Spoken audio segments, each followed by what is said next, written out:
350वां शहीदी दिवस को बहुत बड़े पद्धर पे मना रही है। तो गुरु तेग बहादुर साहब की शहीदी कोई छोटी बात नहीं थी। उनको हिंद की चादर कहा जाता है, हिंदुस्तान की चादर, जिन्होंने अपना बलिदान देके, अपना त्याग देके हिंदुस्तान की इज्जत को बचा लिया।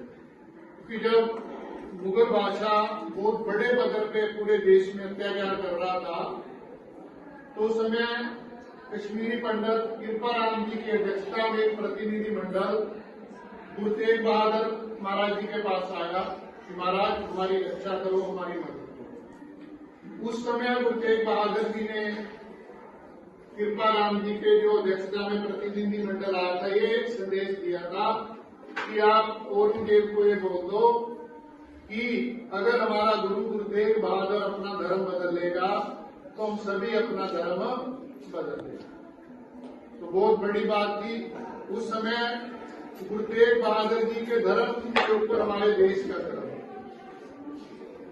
तो उसके बाद गुरु साहब पैदल एक यात्रा करते हुए जब औरंगजेब को ये बात पता चली, तो उन्होंने गुरु तेग बहादुर जी को दिल्ली बुला लिया। अनंतपुर साहब से गुरु साहब प्रचार करते हुए दिल्ली पहुंचे। उनके साथ में बहुत प्यार वाले तीन सिख थे, भाई मतीदास जी, भाई सतीदास जी, भाई दयालदास जी।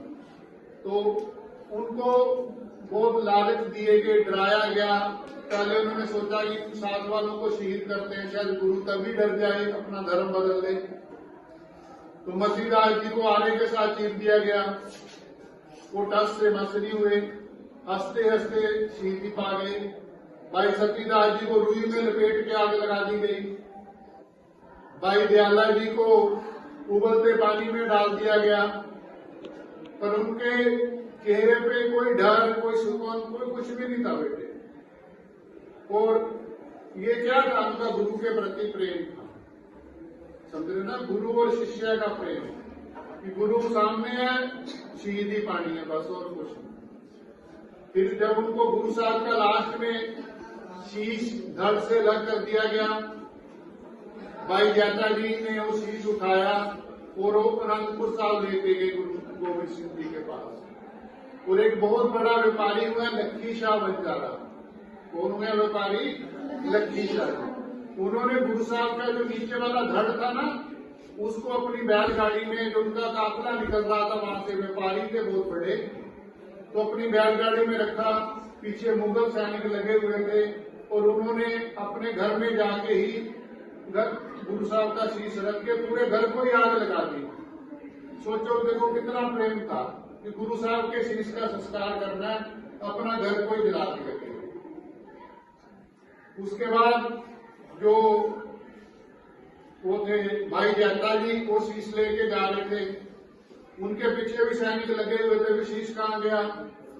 फिर रास्ते में सोनीपत का गांव है हमारे हरियाणा का ही, वहां पे भाई कुशाल सिंह जी थे, वो भी बहुत प्यार वाले थे। वहां के भी लोग गुरु साहब से बहुत प्रेम करते थे। और उस समय उन्होंने कहा कि मुगलों को अपना शीश दे दो। सारे गांव वाले बोलने लगे क्यों दे शीश? तो कह रहा है गुरु साहब का शीश भी देना, मेरा शीश काट के दे दो, क्योंकि उनका चेहरा थोड़ा सा गुरु साहब से मिलता। तो वो गांव वालों ने भाई कुशाल सिंह का शीश काटकर किसको दे दिया?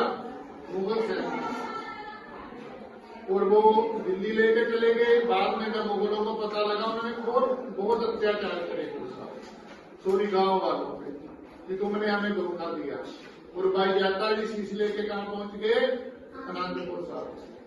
वहां पे फिर गुरु गोविंद सिंह महाराज ने गले से लगाया और वर दिया, रंग रेखा गुरु का बेटा। और ये जितने भी शहीदियां थी ना बेटे, वहां पे कोई जात नहीं थी, कोई बात नहीं, सिर्फ गुरु से प्रेम था। अगर हम भाई मतीदास और तीनों भाई थे, ब्राह्मण समुदाय से संबंध रख रहे हैं, ठीक है। भाई जाता जी ऐसी समुदाय था, ठीक है। तभी गुरु ने कहा बेटा गुरु का बेटा, कि आज से तुम मेरे बेटे। और भाई कुशाल सिंह जी एक जाट समुदाय से संबंध रखते हैं। ये आज ही ऐसा हो गया कि हमारा समाज अलग अलग समुदायों में बट गया। नहीं तो सबसे बड़ा धर्म मानवता से बड़ा कोई धर्म ही नहीं।